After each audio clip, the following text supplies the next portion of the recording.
Assalamualaikum warahmatullahi wabarakatuh. Halo teman-teman, jumpa lagi di Otodidak Farm. Bagaimana teman-teman kabarnya hari ini? Semoga semuanya selalu dalam keadaan sehat walafiat dan senantiasa mendapatkan rahmat dari Allah Subhanahu wa Ta'ala. Amin. Oke teman-teman, kali ini kita akan membahas tentang salah satu persiapan dalam memelihara bebek pedaging, khususnya bebek hibrida, yaitu kita sudah sampai pada tahap persiapan bibit atau persiapan DOD. Nah, apa itu DOD? Mungkin teman-teman di sini masih banyak yang belum tahu. Jadi DOD itu adalah singkatan, kepanjangannya yaitu adalah Day Old Duck, yang artinya adalah anak bebek yang berumur 1 hari atau anak bebek yang baru menetas pada kemarin sore misalnya, kemudian malam hari ini dikirim ke kandang teman-teman semua untuk dipelihara. Setelah sampai kemudian diletakkan di kandang brooding. Nah, itulah yang disebut dengan DOD atau Day Old Duck, atau lebih gampang lagi kita sebut sebagai anak bebek ya. Untuk persiapan bibit atau persiapan DOD ini, yang pertama yang harus kita perhatikan adalah pemilihan DOD yang bagus. Pemilihan DOD yang bagus ini bagaimana sih cara memilihnya? Nah, kita ada tipsnya nih, triknya untuk teman-teman sesuai dengan apa yang sudah pernah saya lakukan dan saya alami. Yang pertama, kita tentukan dulu DOD yang akan kita gunakan. Itu ada DOD pabrikan dan DOD rumahan. Mari kita tentukan, kita ukur sesuai dengan kemampuan dan kebutuhan kita ya. Apakah lebih bagus DOD pabrikan atau rumahan? Semuanya tergantung pada diri kita. Saya kembalikan ke diri kita masing-masing sesuai dengan kemampuan dan kebutuhan.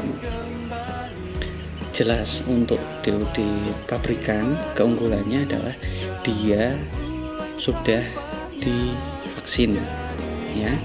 Anak bebeknya sudah divaksin dan tentunya speknya itu terjamin.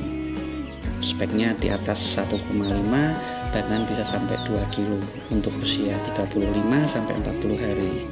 Nah, sedangkan untuk DOD rumahan, nah itu juga bagus sebenarnya ya.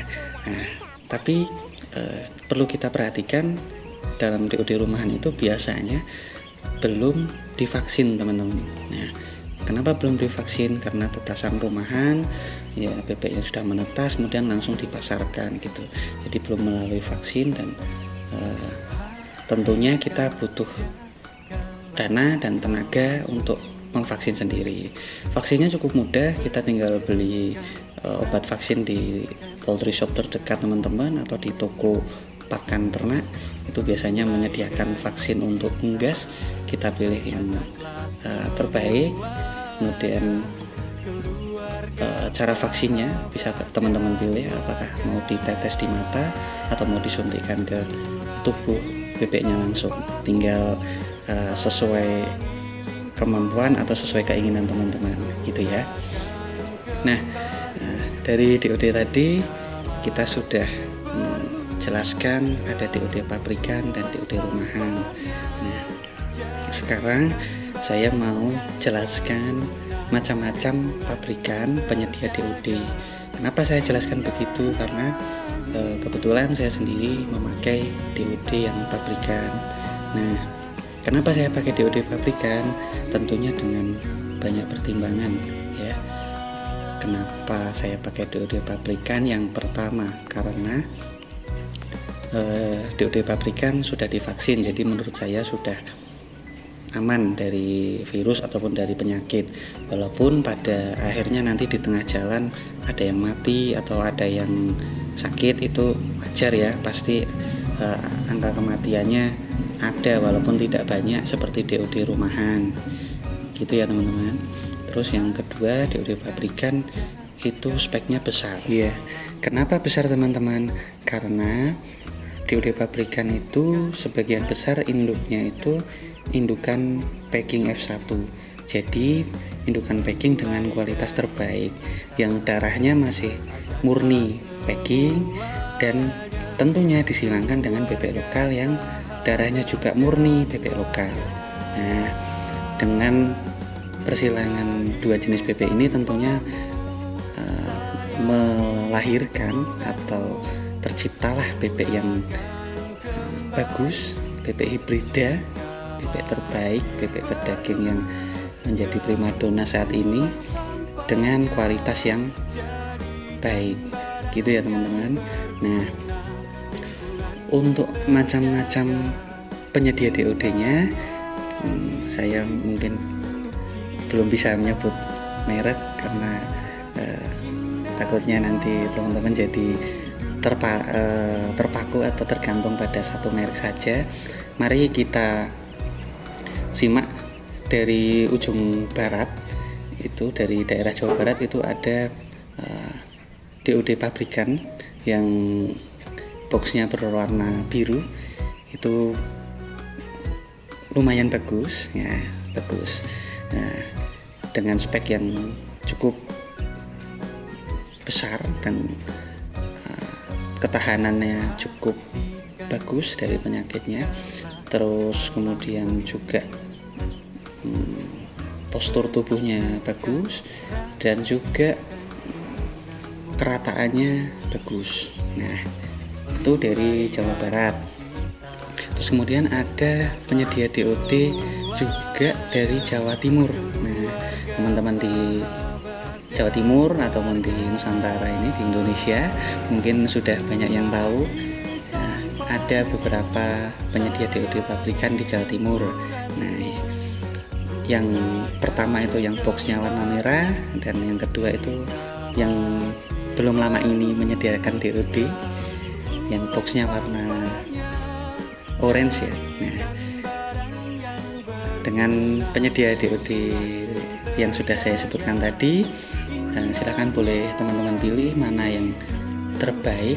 Tentunya terbaik itu menurut saya adalah yang paling mudah didapat teman-teman. Misalkan teman-teman tinggal di daerah Jawa Tengah ini seperti saya, nah, bisa pilih yang dari Jawa Barat atau yang dari Jawa Timur, mana yang paling mudah didapat, mana yang harganya paling masuk dan menurut teman-teman paling yakin dengan kualitasnya. Silahkan teman-teman pilih DOD tersebut. Tentunya mengukur kemampuannya teman-teman. Kalau memang kuat dengan DOD pabrikan, karena harganya yang cukup tinggi dibandingkan dengan DOD rumahan, tentunya teman-teman harus menyediakan modal yang sedikit lebih banyak, tapi insya Allah kualitasnya lebih bagus gitu ya teman-teman. Nah, terus di antara para penyedia DOD itu, apakah DOD rumahan tidak disarankan? Saya tidak mengatakan demikian ya teman-teman. Saya selalu mengatakan pada teman-teman, silahkan teman-teman ukur kemampuan dan kebutuhan teman-teman. Kandangnya itu butuh DOD yang seperti apa.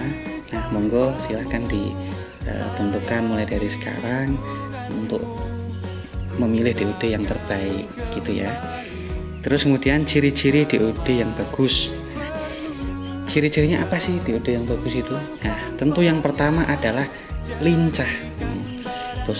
Bahasa Jawanya itu tidak ngelentruk tuh. Jadi lincah, bergerak ke sana kemari. Yang kedua adalah matanya itu melek, tidak merem. Jadi menandakan bahwa DOD itu sehat. Dan yang ketiga, bulunya kering, tidak basah ya teman-teman, menandakan bahwa DOD tersebut sudah cukup umur untuk kita pelihara. Selanjutnya kita lihat tubuhnya, bodi dari DOD tersebut, apakah ada cacat atau tidak. Kalau tidak cacat berarti itu DOD yang bagus gitu ya teman-teman.